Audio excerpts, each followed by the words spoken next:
Okay, thank you all for coming back. And my name's Jenny Sams. I'm going to be the facilitator of this session. Thank you for all listening so quickly. That's good. I thought I might be talking over the top of everyone for a while. I'd like to begin by acknowledging traditional owners of the land we're on today, members of the Kulin Nations and the Boonwurrung and Wurundjeri people.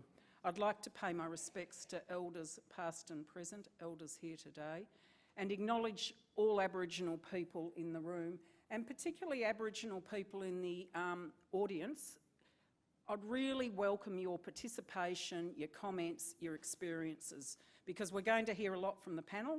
I think from all of you, not just asking questions, but sharing your experience is going to make it a very interesting and fruitful session for everyone, hopefully.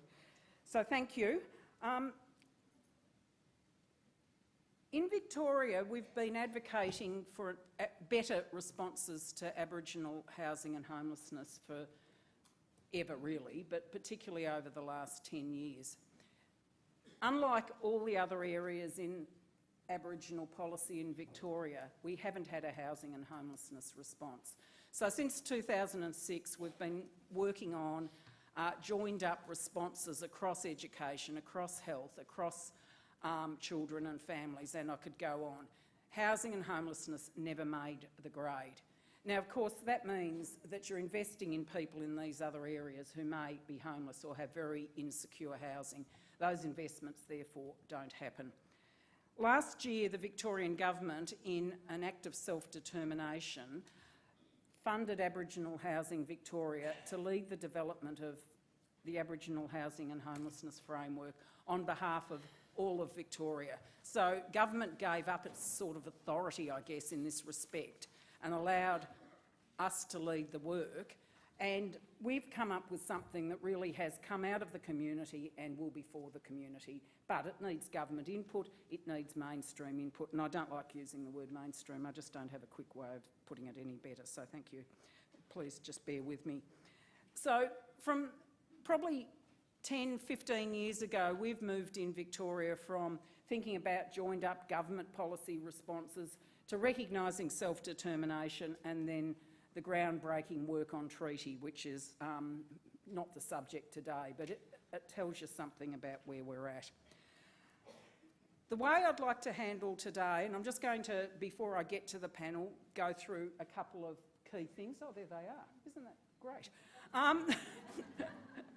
We've got a panel here today, obviously. Darren Smith, who was one of the members of the panel, isn't able to speak, so I'm going to do his session at the end of these speakers. So again, bear with me, I'll be a facilitator and a speaker, but that's going to work because it will. On the panel, we've got some very, very strong people with really strong experiences, and I think their experiences are going to be the thing that we all learn from.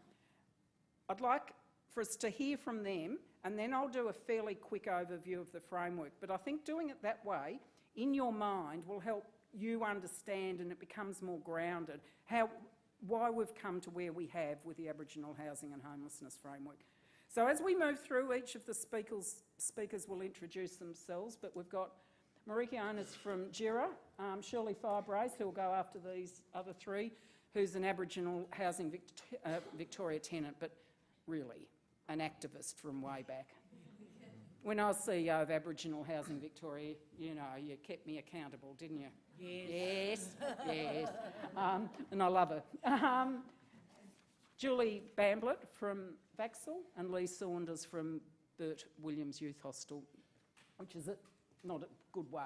You're more than that, Lee. But so they're our speakers, and they will introduce themselves a bit more before they go into their session.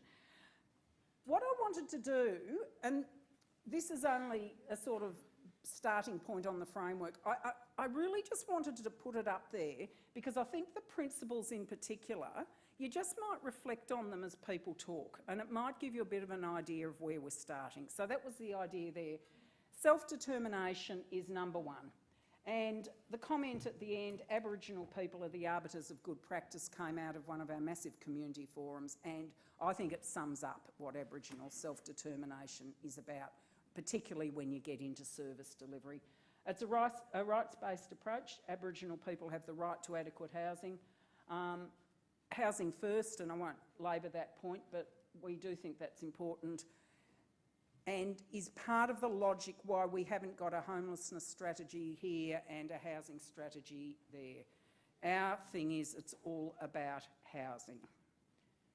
You're homeless because there's not a house for you, and I'm not underestimating or understating the complexity around homelessness. I know it's a lot more than that, but it all comes back to a house. Outcome driven, must be transparent and accountable. And there's something here also about who owns the data, which is a very strong issue in Aboriginal communities. Whose data is it? It's our data, and we've got a right to know it, hear it, see it, and interrogate it. And in fact, that makes for better data because you pick up what's not right. Cultural safety and access, obviously important, and I think that is one of the hardest things for non-Aboriginal organisations to get around, and it's one of the things that I hope today you'll start to understand what you don't know as much as anything. And all of us don't know everything, you know. It must be strengths-based, it must be people-centred. We must build the capacity of the Aboriginal community-controlled sector. Out of it all comes economic opportunity and innovation, and there's something down the very bottom, I hope you can all see it, but again, this is one that came out strongly in consultations and in our community forum. Culturally safe tenancy management. Housing and tenancy policies must support and enable Aboriginal approaches to caring for family. And I think one way or another you'll start to hear and learn more around that. Don't assume that a general community approach to thinking about what's right for housing and how people live and the number in the house and the number of bedrooms necessarily applies. So I'm not making any judgments. You'll hear more. Think flexibly and openly. So that's where we're at. Meriki, I'd like to invite you up first, please, and as I said, introduce yourself and off we go. We'll have the questions after all the speakers if that's all okay, and I'd like a really good discussion then. Thanks, Jenny. As Jenny said, my name is Meriki and I'm from the Gunai and Gunditjmara peoples. I work at Djirra. Firstly, I want to acknowledge country and acknowledge that we're standing and that this conference is being held on the land of the Kulin Nations, and in particular that this is shared country, or there's a border in this area between Bunurong and Wurundjeri people. And I'd also like to acknowledge that their sovereignty has never been ceded and the ongoing continued resistance of the Kulin Nations too. I work at Djirra. Djirra is an Aboriginal community-controlled... Jenny, how long have I got? 10 minutes or so, but I think we can be pretty flexible, really. It's just whether it eats into the question. So you just Can you just tell me when I've got 1 minute or I've gone too long? Oh, I can do that, yes. Thank you. But you relax. So Djirra is an Aboriginal community-controlled organisation. We assist victims and survivors of family violence. And over 90, we're not a gendered specific service, but because over 95% of our service users are Aboriginal women and their children, we tailor a lot of our programs to women because of the gendered nature of family violence. We offer a range of different services. We offer legal services, family violence intervention orders, family law, IVOs, intervention orders, and victims of crime assistance. We offer flex support packages, which came out of the recent Royal Commission into family violence in Victoria. Most of what I will talk about is from Victoria, our Victorian experience and from what we are seeing in our work. And we have early intervention and prevention programs like our Sisters Day Out programs, and we have the Koori Women's Place where we deliver culturally appropriate programs, and Koori Women's Place also provides acute support for things like food vouchers or clothing or referrals if needed for people that can drop in. We also work in Dame Phyllis Frost Centre and Tarrangower Women's Prison, and because we've been able to provide legal support and other supports in prison, we've also been able to be a link outside of prison. So we're seeing when people come out of Dame Phyllis Frost or Tarrangower, they're coming to our Koori Women's Place for the first point of contact, like getting food vouchers and a necessary housing support, clothing and whatever else they might need. So that's one of the really good positive things that we've seen come out of our work.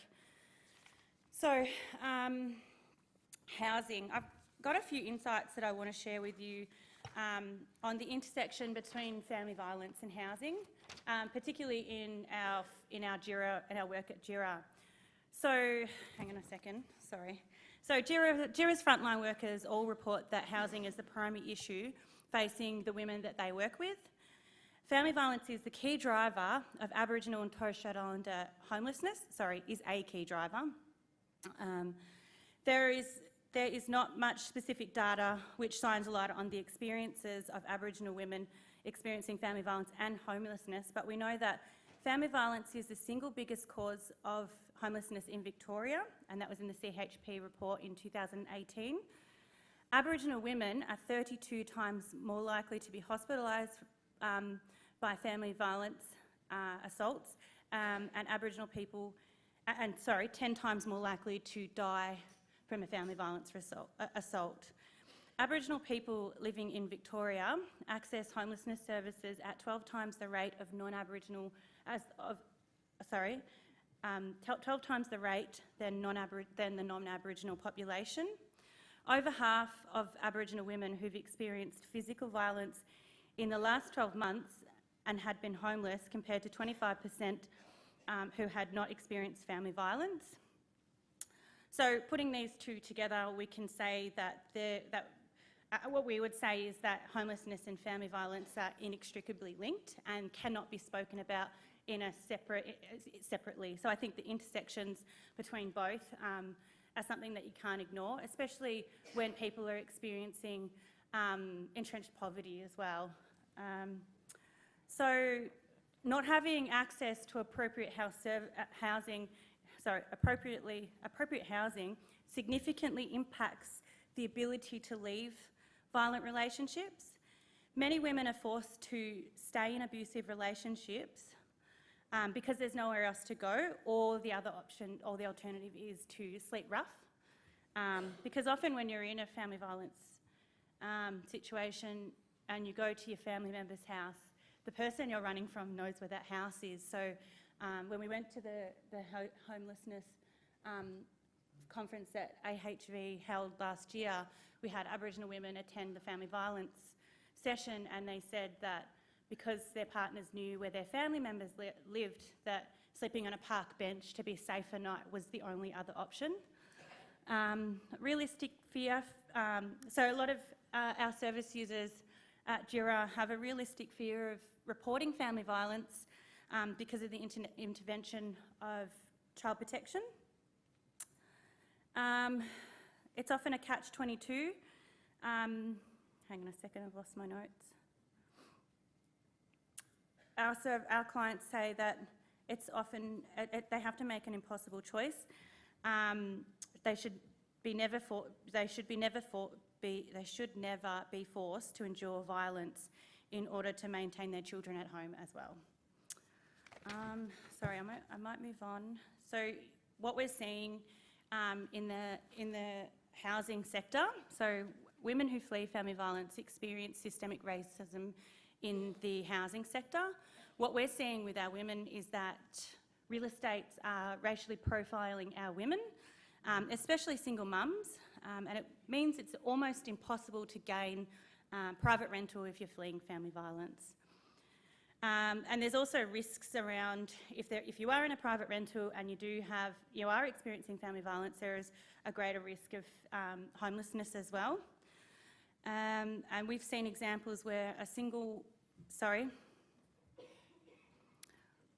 So we're seeing examples of housing services for single mums that experience extreme family violence living in regional Victoria, that if she's had a roof over her head, she could keep her kids and could work towards reunification, but because perpetrator lives within a 10-kilometre radius, she's not eligible for housing within that housing service.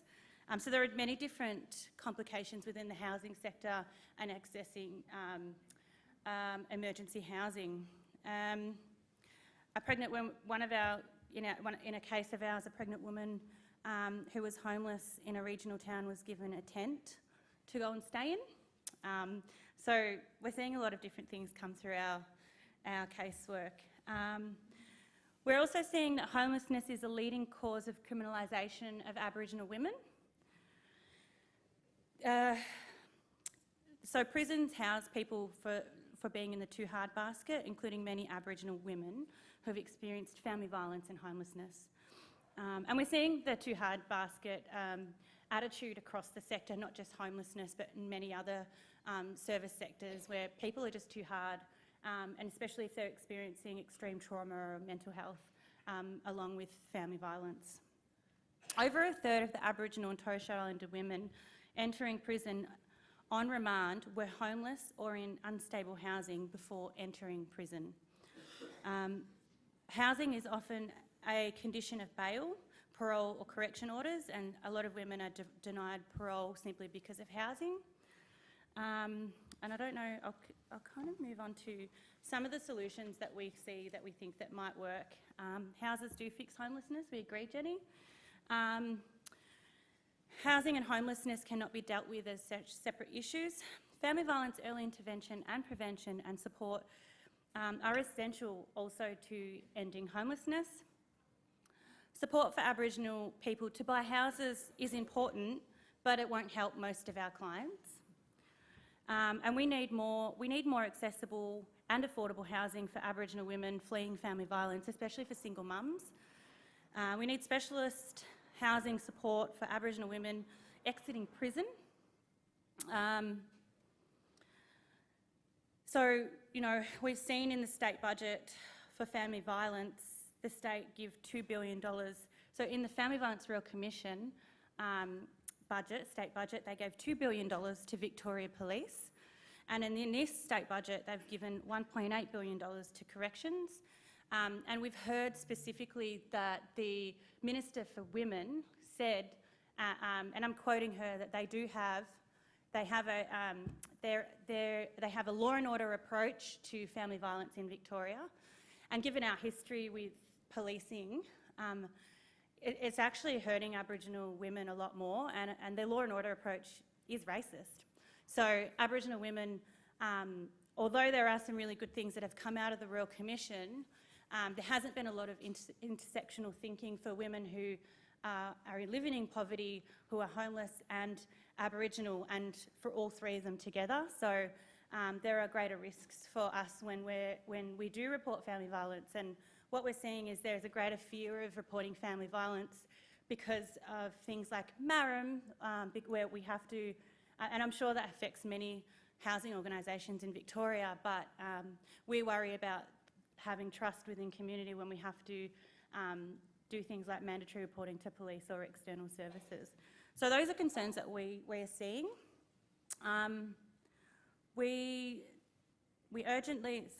Aboriginal organisations like Djirra play a key role in ending homelessness. We need culturally safe wraparound support for women experiencing homelessness as a result of family violence, referrals to housing and other services, legal and non-legal support. We need front-end investment and supports for mum to care for kids where they're safe, strong in culture and identity. And safe, secure housing is a vital step in a journey in healing from violence and trauma for Aboriginal women and their children. I might just to end on a positive case study that we've seen in our work, and you know, a lot of Djirra is often seen as a legal organisation, but it's actually not legal. We do a lot of non-legal work. And that's essential in delivering culturally safe wraparound services for our service users. In this case study, we had a client, single mum, 6 kids. She was pregnant at the time. 3 of the children had disabilities, and they were removed from where they lived to escape family violence with just the clothes on their back. They were isolated and didn't have ID, so it was impossible to get private rental without ID. She tried to get emergency accommodation in a caravan park. They found out that she was Aboriginal, homeless. She was homeless and her children had special needs, so they turned her down. Our paralegal support worker pursued every avenue to get housing for her outside of legal work. So I just want to emphasise that that's a non-legal supports that was essential in this matter, because the moment she became homeless, the DHS were going to remove the kids, so there was DHS involvement. So our paralegal support worker liaised with all the relevant services, got extension for the current crisis housing, which I believe was a hotel that she was living in, which had, limited resources to continue. The paralegal support worker ended up having to write a letter to the local CEO of the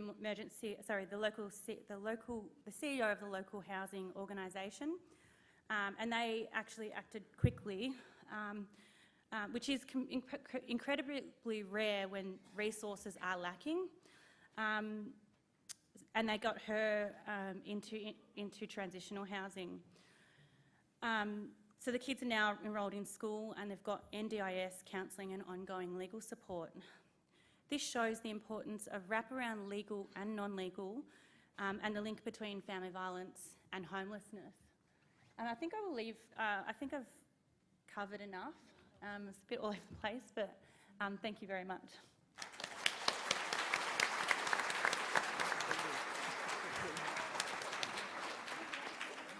Thank you. And now I'd like to introduce Julie Bamblett, who's a homelessness worker at Vaxel. I have to admit, as I was going through consultations on the framework, Julie's story she told really hit me hard. So maybe, I don't know, you might be softer today. But very good experiences for us all to learn from. Thanks, Julie.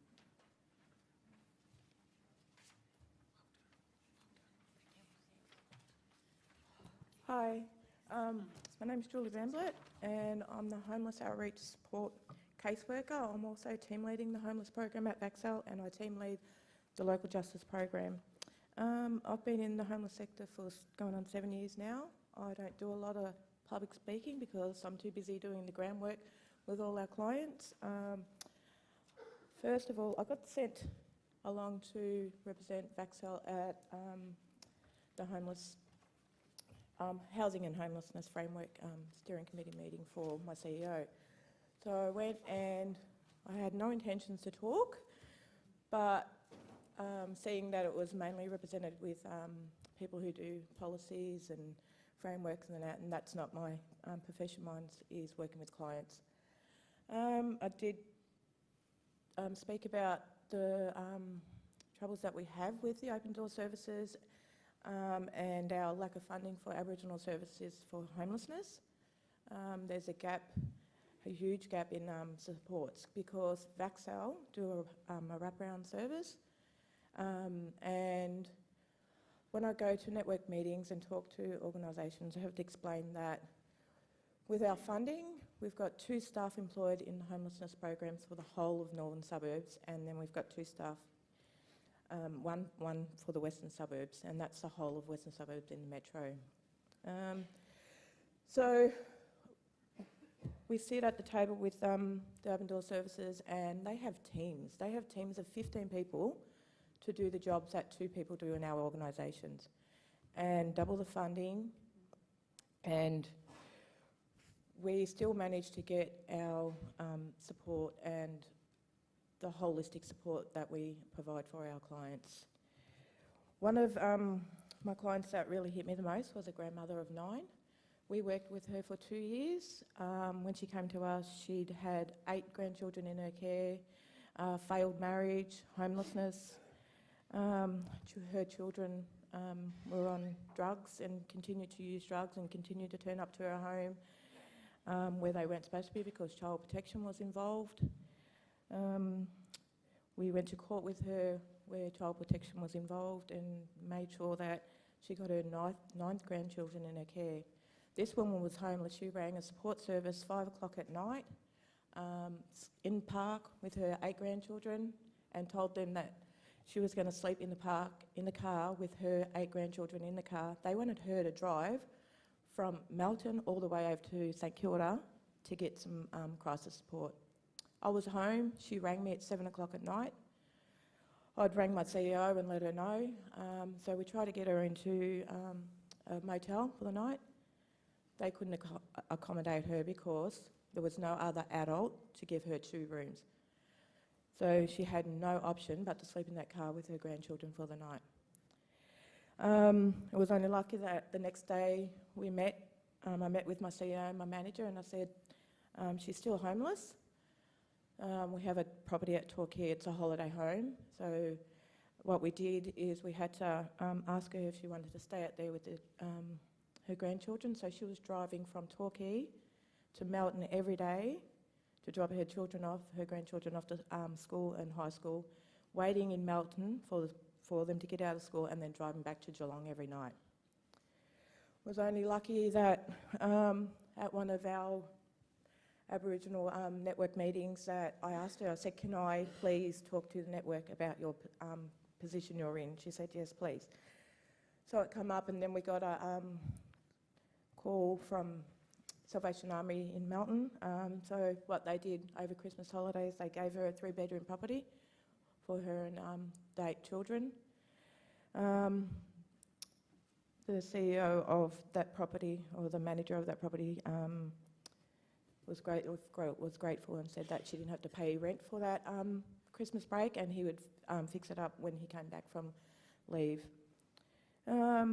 Due to my position, I can check whether vacancies are on the housing register, but I've got no nominations for transitional properties. I've got no funding for crisis accom. So I come back from leave and checked the register and then rang one of the workers and I actually got through to the CEO, who I wasn't supposed to get through, explained the story, and she put our client in a 4-bedroom house and she stayed there. And again, her children ended up lobbing up there, drug affected. And then one day, Child Protection got called because the grandmother was in hospital. She had to leave her children with someone. So I went and met with her at the hospital and I said, what are you going to do? She's not from Victoria, she was from Queensland, so she had no family support here in Victoria. So we had another organisation that we worked with in the West that got a lot of financial support for her. So she decided to pack up and go home to Queensland to her family so her daughter and family could help with her children.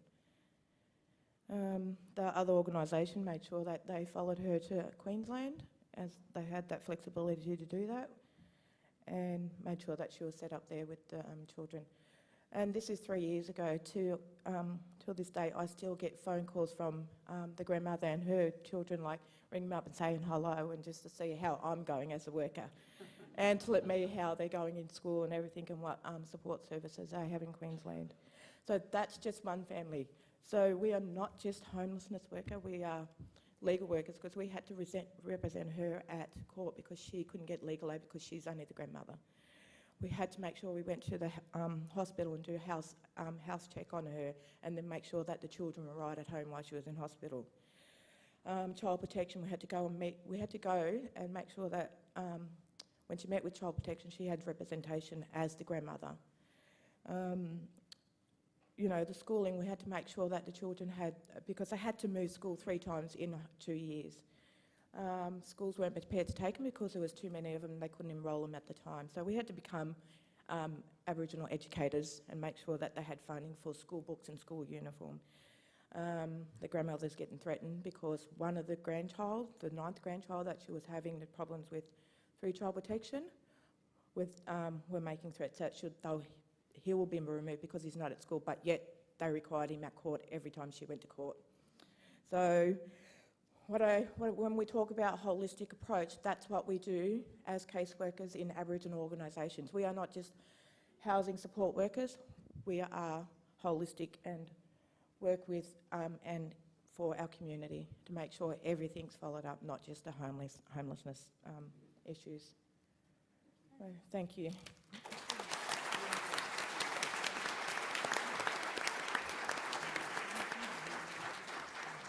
Thank you, Julie. And in the course of our work, I think we've come down to say really there is no Aboriginal homelessness system. And we know the mainstream works very hard. We know Aboriginal organisations work very hard. There's no system, there's no access points. So it needs major work. And just reflecting, as you will, on what Julie had to say, and you hold it against the principles, you can see the massive gaps. Lee Saunders is the CEO of Bert Williams Aboriginal Youth Services, and will talk particularly about experiences with young people. Thanks, Lee. And I think I better get all the acronyms and all the wording right. I'm not the CEO of BWAYS. That's okay, Jenny. I'm actually the manager of the programs at Bert Williams. First, I'll probably introduce myself first. My name's Lee Saunders. I'm a proud Bangarang, Yorta Yorta, Wiradjuri and Djirra Wurrung man. I come from quite a few clans and represent a few clans across this state of Victoria, and also too in parts of New South Wales as well. And I currently manage the Bert Williams Aboriginal Youth Support Service, and the acronym would be BWAYS, but we're a program of VACSAL, which is the Victorian Aboriginal Community Service Association Limited. Again, it's quite a mouthful, and I know we're always using acronyms, so people trying to get used to all those different names. So VACSAL's our name, and the work that we currently do is with our young people.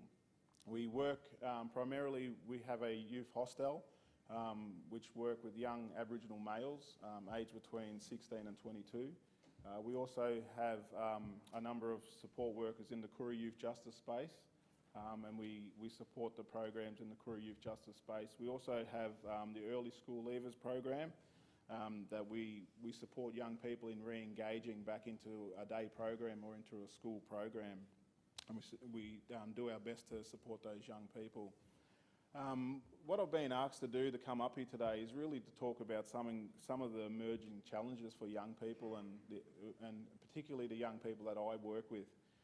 So I just wanted to talk a bit about social change and the influence of social change and technology for our young people.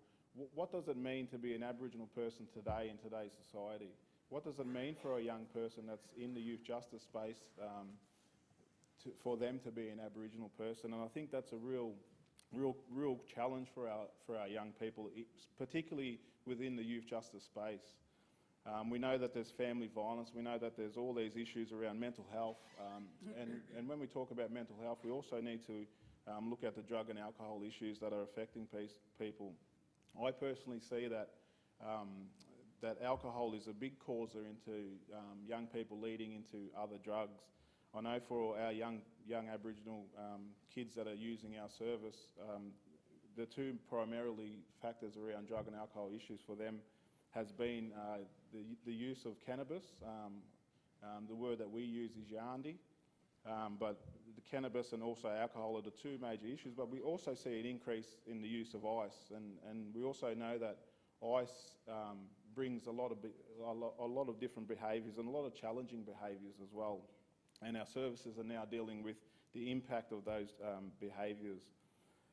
I see that there's a lack of cultural identity for our young people, a lack of cultural identity and understanding, and particularly for our young people living in a city setting and living in the urban setting, not having access to cultural centres and places where they can feel safe to practice culture. It's a really important thing. We look at really educating our kids on Aboriginal law, and LORE law is really looking at their land origin and respecting elders, and that's really something that we need to focus on for our young Aboriginal children here in Australia. Also too, I know that there's a lack of family and community connection, and we're doing a whole heap of work around that as well. Some of the ways I think that the sector can improve is to really focus on breaking down the cycles of poverty. For us, and for myself personally, seeing the young people come through our service, is that there's almost a graduation from out-of-home care into youth justice and then going into the adult prison system. And we need to do more around that, more around trying to break down that and what that means for us. We need better detox rehabilitation centres and also the process of working through those referrals and having a better process in the referral of getting young people into the detox and into rehabilitation services as well. I think we need more emphasis on young people's voices and having young people being able to control their own destination and being involved in the programs that we develop, rather than us developing programs for young people and saying this is how you should be doing your work, us involving young people at every step of the way in our programs and when we develop them. I think we need more cultural centres. As I spoke earlier, it's a real lack here in an urban setting that you've got cultural centres, and I think we're really lucky enough in the northern suburbs of Melbourne that we've got a number of statewide Aboriginal organisations that are based in that region. And we also have a hub in that region which is called the Aborigines Advancement League. And when we have places like the Aborigines Advancement League where we can have a place for our community to come to and be safe and to practice culture and to learn culture is something that's really important. We don't have that right across the state. It's one place. I think we need more work around hostels as well. Currently, we're the only Aboriginal youth hostel for young males that's in the state. We have another almost identical programs the same as us, which is for females, but we need more hostels. We need some more work around that. Also too, I think we need more work around the healing of our young people. When we talk about healing of our young people, I think historically, and we need to look at it historically as well, that when we talk about the stolen generation in this country, there was 100,000 children removed from their parents, and the impact that has on us as an Aboriginal community has been quite vast, and we see it now in the numbers of young people coming into out-of-home care. We need more around parenting programs. We need more to work with looking at how we can teach young people to become better parents, and also to look after our mobs. And when I talk about mobs, I'm not talking about a big bad group of people. I'm actually saying that that's a good thing. For us, mob actually means family, and so I'm talking about those families. And of course, a real need for us in our communities is long-term housing options. I know we talk about the home first here, and the house is something that is needed, but it's definitely the wraparound services. We need wraparound services in these houses that are provided, so that again we're teaching our young people, we're teaching our young kids to have those abilities to be able to maintain those houses. If we're just chucking young fellas in houses or young women into housing without the support, we know we're just going to set them up to fail. So these are some of the things that I see in the work that I do. I think also too, I've got a bit of a success story, I suppose, when you look at it. But I just wanted to talk about a young man that came into our service. We had a young man that came into our service. He had nowhere to stay. He had no home to go to, no family support. He had almost came in with the clothes that he was on his back. Over the periods that we got to work with the young man, we were able to provide him with the caseworkers to look at his needs, to start to look at case management and see what identified needs that the young person needed. We built on these existing skills that the young person had, and it was as simple as tidying up your room. From tidying up your room to looking at hygiene for the young person were the first steps in which we tried to work with the young. After working with the young man for a while, we started to look at more complex skills like making a meal, also too from washing their clothing, and also using those type of things. And really the point that I probably need to make around this is that after the 3 months of support that we can give, which is our short-term accommodation support, the young man has gone on, he's gone out and he's come back to our service. So he's gone into a shared accommodation, and after spending some time in his shared accommodation, he still remained in contact with our service. And through remaining in contact with our service, we were able to continue to support that young man while he wasn't living with us.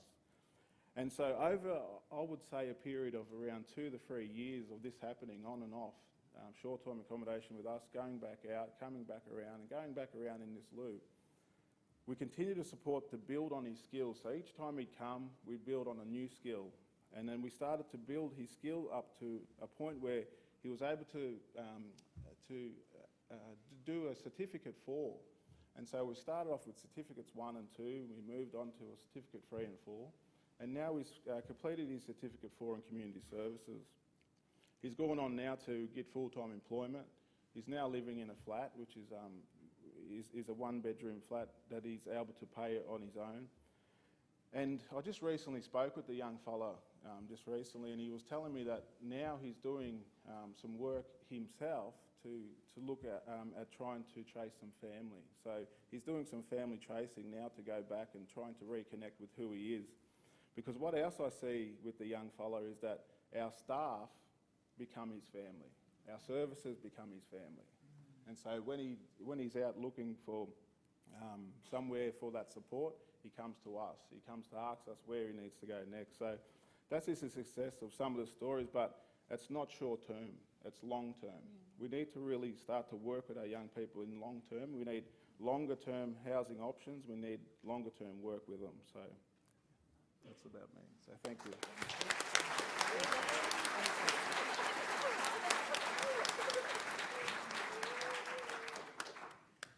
You'll all have your take-out messages, so to speak. One of the ones for me with that, and it builds on the others, is this isn't about just when someone comes to get a bit of servicing. It's long-term relationships, and it's whatever form of family. I know there's more to it than that, but it's such a strong point. Now, I know Shirley's going to really get you going. No, I won't. No, do you want to come up here? Yeah, Aunty Shirley Firebrace, she'll tell you a bit about herself and her battles and what we need to do. Thanks.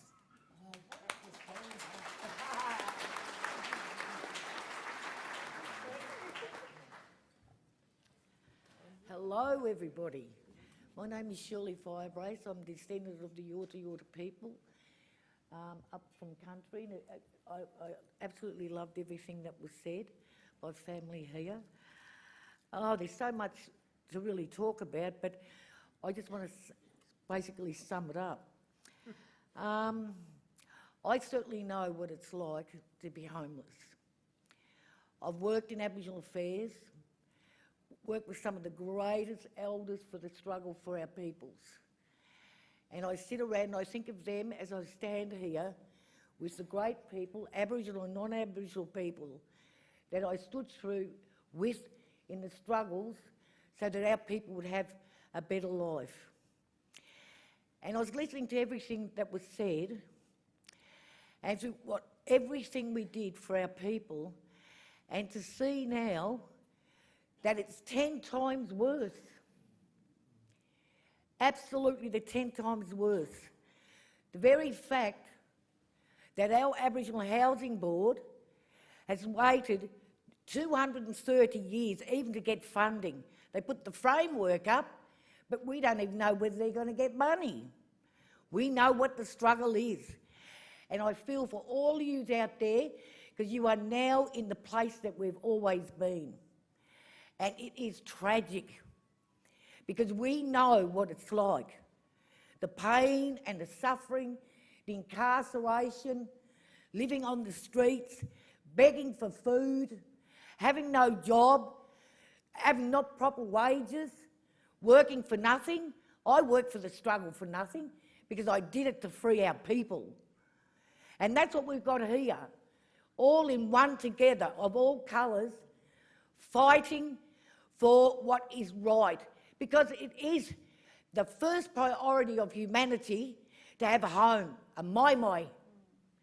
If no human being has that, you have no foundation. How can you have a job? How can you have better health? Big investments, you know, into the issue of mental health. Look at that. But where is it going to go? The loss of identity of all of us, from what was ripped from our people. Now we're feeling it everywhere. Why do you think you have ICE? Why are they putting millions and billions of dollars into prisons? You know, that's become the home. Big money in there. They are not investing in the people. We, the citizens of this country. They are not funding it properly, and it's a disgrace. And you want to talk about, you know, that Canadian speaker was spot on. Absolutely spot on. Because if you look at it, what our people went through, now all of yous are going through it. And this is tragic. Because they don't, who's ever making these decisions are not doing it in the investment of people, but in the investment of concrete. Where is the future for humanity, for our children, our youth? Who here can afford to buy a home? Who? I feel sorry for the younger generation. You know, out there, people working 2 jobs, people working 3 jobs just to pay the rent on their home. We know what that's like. And I feel for all of you, and let's have solidarity, work for the cause, get the appropriate policies in unity together to overcome this serious problem to do with homelessness. We must do this together for our future and our children. This is important. And we need the Aboriginal Housing Board for 230 years waiting for appropriate funding. Yet alone all our mainstream services here trying to save human lives. How much does one human life cost? Is it worth anything? What about our children, our future? What about all of that? We as Aboriginal people can contribute so much to the environment, to the planning, to its architecture, to everything. But we've never been given a chance, ever. And I one day had this non-Aboriginal person say to me, in a gentle voice, Aboriginal people get everything. Oh, and I said, oh yeah? Go say that to a cop, and I said, I'm sure you'll get good treatment, preferential treatment. You know what I'm saying? Do you know what I'm saying? So yes, after years of my battles and struggles, I've been finally given a home through the Aboriginal Housing Board, because that is my home before I go home to my country. I am a visitor on this land. I am Yorta. But how many of us don't? Look at the food insecurity. Too much greed and selfishness in today. Too much. And people need to be held accountable for it. So who's going to do it? That's the question.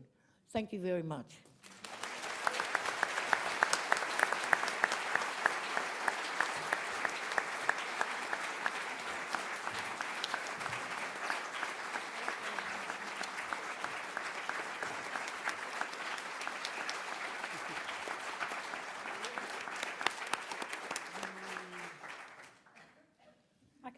On that note, I'll be a bit boring. I'll try not to be boring, and I'll try and be quick, and I really want the discussion and the questions, and as you can see, I think everyone on the panel can get really fired up, and you've helped us along. Can I have my presentation? How do I get to it? Someone? No? I'm going to whip through this, as I say. Where we're at is we've completed over 12 months' work, community consultations. We've put together the Aboriginal Housing and the Homelessness Framework. It is massive. It's over 100 pages long. Busy working on the short version that is probably the one most of you will read. But there's a lot to it. I think, in a sense, there's a lot to it because there's a lot needed and it's a catch-up. the idea of it is it's really a framework for 20 years' work. We're not going to do this overnight. I want to get to, so just bear with me so I don't take too long. This page here on the challenge, we have found in our research very, very conservative figures. By 2036, we'll need an additional 27,000 homes for Aboriginal people, not all social housing, mind you. The population's growing fast, far faster than the general population, so we expect 95,000 in 2036. So that's the 27,000 additional homes. DHS is doing some other modelling, and the demographers or econometricians or whatever they are have said it's going to be higher, so maybe you go with our conservative figure. We've heard about the complex and historical disadvantage, and we could go on. Victoria, and this is the one that really shocked us, Victoria has the highest and fastest rate of Aboriginal people accessing homelessness services in the nation. 17% of Aboriginal people in Victoria sought assistance from a homeless service in 2018. 56% were already homeless, the remainder obviously at risk of homelessness. Over 10% of homeless Victorians are Aboriginal. If you translated that through to the mainstream, seeking assistance at that rate, it'd be 1 million people. So we all know the homelessness situation that we've got in Victoria is scandalous. But if you multiply that out and look what's happening in the Aboriginal population, and it was 1 million people, well, it wouldn't have got to that, I don't think.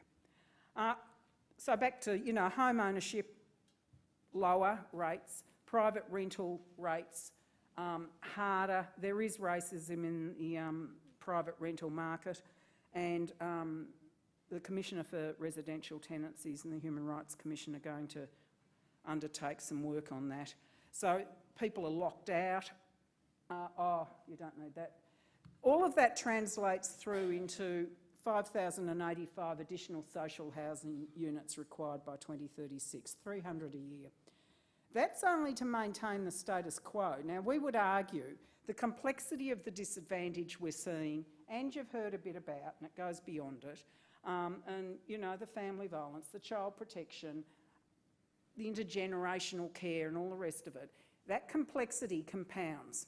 It doesn't just go up by a number, it multiplies every year.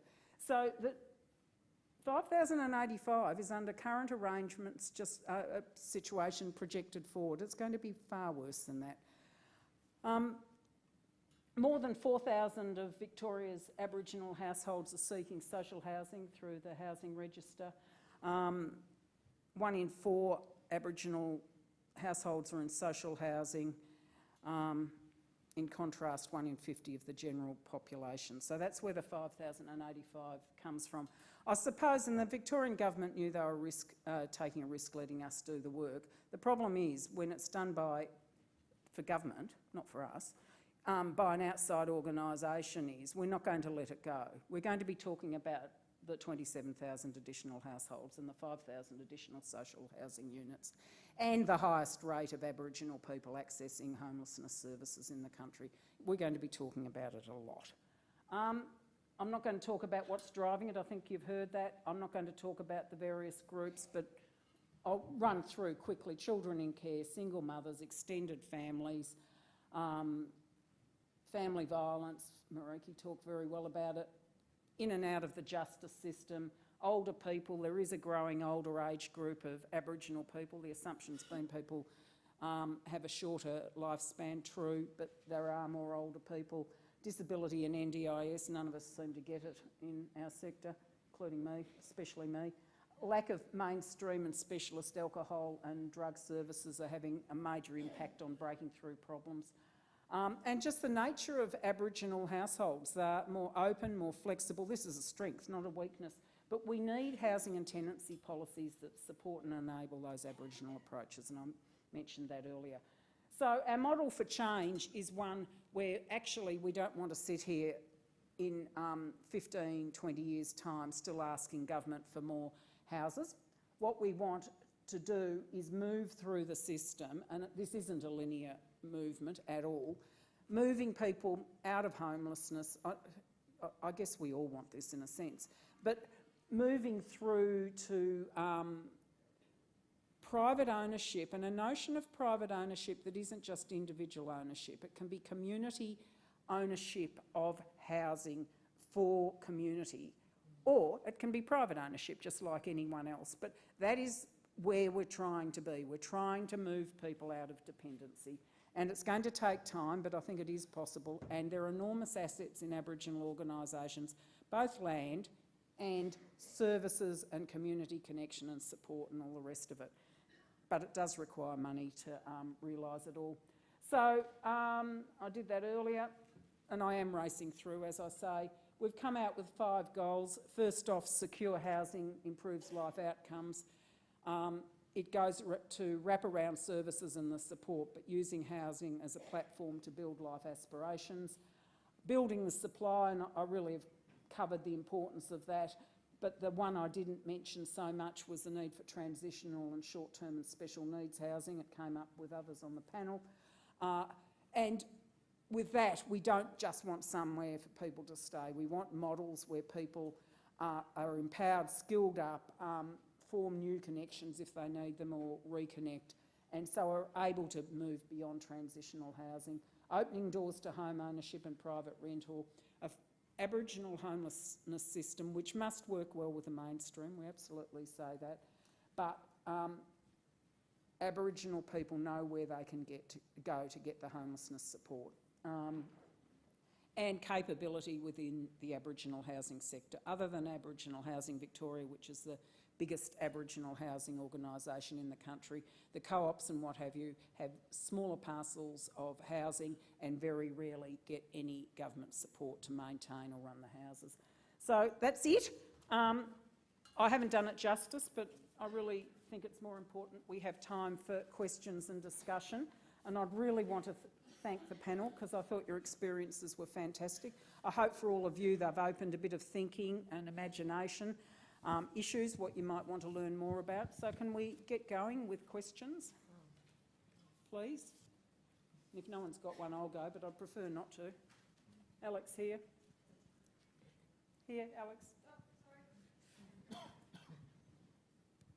Thank you. And firstly, I'd like to thank the panellists for sharing your knowledge and wisdom to be able to get us all a small understanding into what it's like to work and all the hard work you do. And thank you, Jenny, for offering for the voices of First Nations people to be prevalent in this space. I'm a gubby man, fortunate enough in running a program in Victoria that supports home ownership through a shared equity model. And so, Jenny, you alluded to different models supporting, and there was an issue raised around why home ownership and homelessness aren't necessarily always put in the same conversation. And I think what the framework does well is it provides an understanding that it's actually a continuum, and we need to be having policy responses to all of them.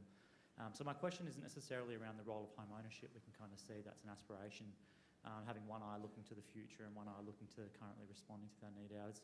The importance of that holism that you spoke about, and any of the panel members can speak to this more around why is a holistic approach required and not necessarily being funded in the way that it should be? Why is it so important for the work that you do? Who would like to go? You can all have a turn. Shirley, Yeah. you go Does first. this work? Oh, sorry. I hope so. Well, a I don't holistic... see you, Shirley. Eh? Yeah, Yeah. you got it? Yep. Holistic is absolutely crucial because it's looking at the physical, the mental, emotional and spiritual health and well-being of an individual. Now, through our cultural practices, we always dealt in that way. Now, when you also, that's why I studied community development out in the mainstream.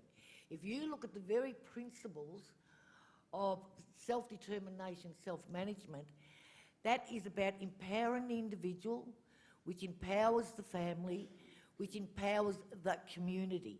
So they're both same. They're both same. And that's exactly what we need as human beings. So when we've got housing, mental health, good GPs, education, all these vital things that we need, and cultural issues, you must have cultural issues, then we become stronger as individuals. as a community and as families. That's why I believe in holistic healthcare, and that's what it means. And family, all those things. It just doesn't work otherwise. And that's probably the best answer I can give you. If someone presents to our service and we only look at the legal issues, or we only look at the housing issues, or whatever issue they present with, and you're not looking at, if someone presents for child protection and they've got child protection involvement, if we only focus on the issue in court, nothing changes. They might need assistance with housing or whatever else they present with. And in mainstream services, mainstream legal services, some, not all, but in mainstream legal services, they only look at the legal issue. And when you have a lawyer, a non-Aboriginal lawyer that has no cultural awareness, they'll only look at the legal issue, and then you'll just see these people coming in and out of the revolving door of the justice system, whether it's child protection or criminal justice or whatever else. It's just not going to work. So we are, in our communities and in self-determining organisations, we've always worked in a holistic way, and that's the only way that makes sense for us, because we don't want to see these people again. Yeah, I just think also too, just to touch on all the points that were made, is that a lot of the times people might hear that it takes a village to raise a child, and I think, when we look at holistic approaches, we're trying to exactly create that space. It's creating that. We worked in that traditionally as a mob, and also too our kinship structures also enforce that. So our kinship structures as Aboriginal people and the connections that we have is something that supports that holistic approach too. I know myself that, and I always got told this from an old uncle of mine, is that you're not in the work that you do because of your good looks. And now I don't think that I'm good looking. Definitely don't think that I'm good looking. But he said, you're not in the work for your good looks. You're in the work because there's a need in the mob. And that need in the mob needs to be addressed. And I think that's what we're talking about when we talk about holistic, is that all our mobs need to be involved. And we've got to stop these siloed approaches to how we address these issues. I don't know if... Come back to you, Shirley. If you look at the case study, or the client that I had, how many issues did she have? She just didn't have homelessness. So if I was just to work with her on homelessness, all right, I'll put you in accommodation, bye, I'll fix you up, that's it. Don't come back, because we don't have funding for you to address all your other issues. So that's why we need the funding, and we need the support from other services, because we don't have the funding. We don't have the funding to address the holistic, but we just do it because that's what we are, we're community. And if we would leave someone as that, our community would be broken. Shirley, did you want to follow up? Yeah, I think it's really important, and I suppose that's what we're talking about here today in housing, is the importance of the relationships that we have with each other, and establishing really good pathways, clear understandings of referral systems and how we're going to work together so that we can help close the gaps about, helping the individual clients and what their needs are, and giving them that opportunity for choice. And the reason why I talk about this is when I worked in the health sector, in the acute sector, in the primary sector, and with the northwest and the east states of health in doctors, and seeing all that stuff. And so to do that, in closing the gap, it was critical, right, that we set between the services like the GP divisions and all the services, that we had clear pathways of those systems to work so that our people could get through. And that's, in many ways, that's been very successful in with our Aboriginal Health Service, in all those arrangements that we've had. And I think this is what's very important in housing, that we establish this and we work in together on how we can do this, because that's what's going to help close the gap, and also at the same time give holistic health care and choices, because that's exactly how I see it.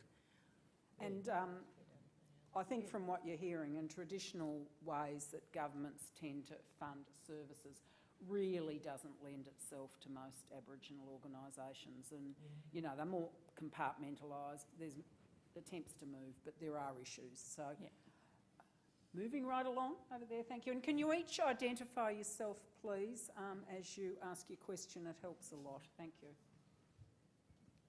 Hello, thank you. Chloe from Wombat Housing. A few years ago I was working with a young Aboriginal man in a youth justice transitional housing property and working really closely with a worker from B-Ways. And this young man was in care for most of his life, and he left care without one connection to community, to Yorta Yorta. Not one knowledge of a family member. I'm just wondering, it blows my mind, and I'm sure it blows everyone's mind, what role does child protection have in that space in ensuring that young people are leaving with some connection to community, some identity around who they are? He was completely lost, and it took a lot of work, to build those connections. What work needs to be done, I guess? What's missing? Can I just say something to that? It doesn't blow my mind one bit. It's exactly what we're seeing. It is. I'm not a lawyer, so I can't talk about legislation too much, but I understand that it's legislated that child protection are to have cultural plans in place for Aboriginal kids in out-of-home care. And Andrew Jacomos did some work when he was the Commissioner for Children and Young People, and he found that child protection weren't doing their work on their end and fulfilling these plans. I was a paralegal, so I was working in, we were representing Aboriginal women at court where child protection was, and I've seen a cultural plan and it had native animals on it.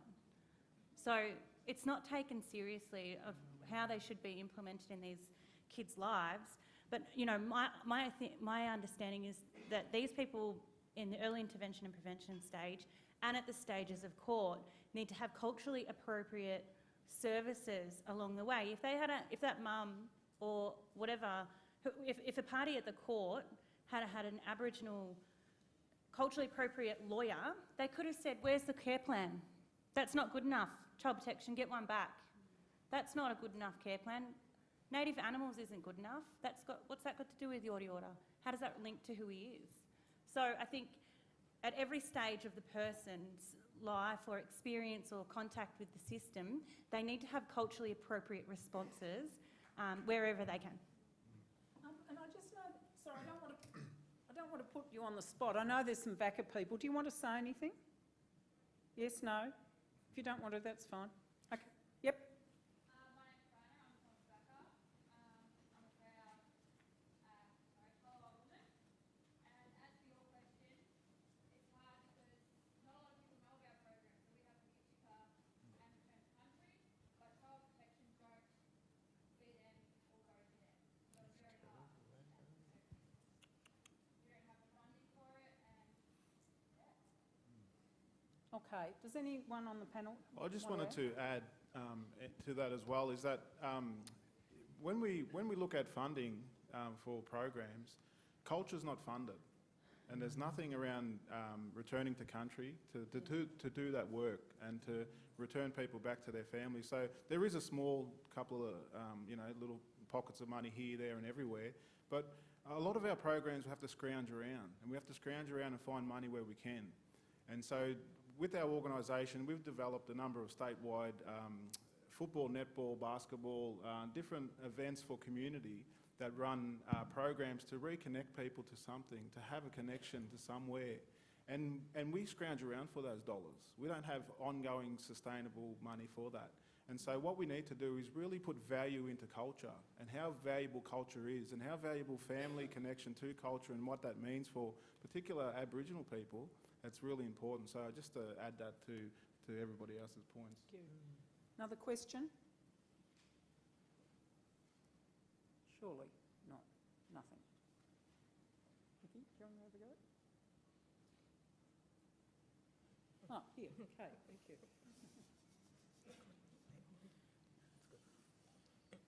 Thanks. I'm just, so Kate Colvin from Council to Homeless Persons. I'm just wondering what you'd say to mainstream services who are a lot of clients who who come through the door are Aboriginal in terms of what they can do to improve their service delivery? Who would like to Well, start? Oh, Shirley. Yeah, I will. No, of course. I think it's really crucial that within the services that there's cultural training. This is why I shared before the importance of having partnerships with Aboriginal organisations. You know, and really you've got to connect it through there, because then you'll understand what it's like. Oh, sorry. Yeah, then you understand through that relationships that we have, okay, can help that understanding, because we speak a different language too. So it's about, you know, like when I was the Aboriginal access worker at Darren Community Health many moons ago, my job was also to interpret. So I would interpret between the GP or whoever that practitioner was in what the Aboriginal person was saying, but what did they understand about it? Because there's difference in language. Do you know what I'm saying? So having those, but look, I suggest you get an Aboriginal Torres Strait Islander Aboriginal access worker to assist in that, to lock that in and to lock in that policy of access and relationships with our Aboriginal organisations, because it's the way to go. The way to go. So, and that can also be, with our Aboriginal organisations, they are so strained. And it is so hard. I know, like, when I worked at the Austin Hospital looking after all of our different people from countries that were dying, you know how difficult that is? Normally, if you work in the social work department, you have a different social worker that is not connected to your family. But we as Aboriginal people, we have to carry that. And that's why how we work together is a great way to do it. And there's lots of information there. So have that conversation, start working on it, and we can build it together. Hope for the future. Thank you. Julie, you've spoken to me a lot about what it's like in your day-to-day work when you've got to refer to other non-Aboriginal organisations, essentially. Is there any comments you want to make? I just want to let you know that if you've had an Aboriginal client at your service, I do say that they've been to an Aboriginal service before they've been to you. So 9 out of 10, and then a lot of services are just referring back to us. I'm telling you now, we've done a lot of groundwork with them before we send them to your service. So, and also just strongly suggest that you get to know the services that you're referring to, just because I find a lot of clients come back to me and say, why did you even send me there? Why did you say they done nothing for me? And so I'm just saying that to know that Aboriginal services are workers that are doing the job on the ground before they're looking for your help from your services. The main thing would be for funding and the homes. We don't have the homes and we don't have the funding, but we do a lot of groundwork. So just all be aware of that when you're referring, and create partnerships with us. Come and find out what we do. Come and find out what our needs are. Thank you. Another question? Thanks, Nikki. Yep. To go longer. My name's Nikki and I work at Aboriginal Housing Victoria, coordinating the design and construction of new houses, the small number that we do have. And I'm just reflecting on that question and the value of lived experience. And I'm very fortunate as a non-Aboriginal person working in an Aboriginal organisation to work alongside, some of our tenants and community members. And there's no kind of knowledge or wisdom like lived experience. And I'm so grateful to have learned and continue to be learning so much about how to better provide for the needs of the community. I'm just trying to think if I had a question. No, you don't have to. It's a good comment. Maybe just about, I suppose, I'm in the fortunate position of considering how we design culturally appropriate and responsive spaces and housing and the importance of landscape in social housing for Aboriginal people, and you know, we have some design guidelines that we're working with, but I don't know if Aunty Shirley as a tenant might have a comment about the importance of culturally appropriate design and culturally responsive services. Oh, it's critical, absolutely critical. And I suppose one of the things that that I was so happy about when I moved into my unit was that it had a garden. So I could connect to the earth and build around that through what landscape I had there in my space that I've got, that when I go in there, I have plants around me and the things that say, oh, I feel safe. I feel good. You know, this gives me peace. You know what I'm saying? The importance of that, and so the design, but the colours. You know, and having the water around in my particular place. So the work that Nikki's doing with the architecture and landscaping, these things are critical, absolutely critical. And I was just thinking, because I went with Nikki over to this at RMIT, architects and designers, and I was absolutely amazed with these people, architects, that have done amazing things and are doing amazing things for the community. And here was this project that's happened on the west side. We're working in with state government. I think it's $1 a year, lease. And it houses 57 homeless people. And I thought, this is just wonderful. So people getting together, you know, people with housing, architectures and designing what can be done. And I thought, right, this has happened over here in the west. Why don't we transfer that in the north, in the south and the east? You know, this is where local government comes in, because they have land tied up. And then we have the state governments. I don't know where the federal government is, out there in Muk somewhere. But you know what I'm saying? So we really do have some wonderful examples of what great people, you know, and even in this audience, of what we are doing together. So there is hope. And it's just about, we've all got brains, how do we work together and really shape for our homelessness and even private sector right across. So it's through my relationship, well, I'm housed by the Aboriginal Housing Board, but people like Nikki, people like Jenny, and people like the sister girl over here, you hear and see the great achievements done by great people. And that's what gives me hope. And here we have Aboriginal architectures, designers. There's so much we can do with all this in planning, for housing, for people. So what we're saying, what I'm basically saying, allow Aboriginal people to be part of that. We do it together as community for that one cause. So what we need to do is find a way of keeping the conversation going in different forms. Yes. So I'll commit to that. We've run out of time, so I want to thank the panel. They've all put a lot of themselves into it.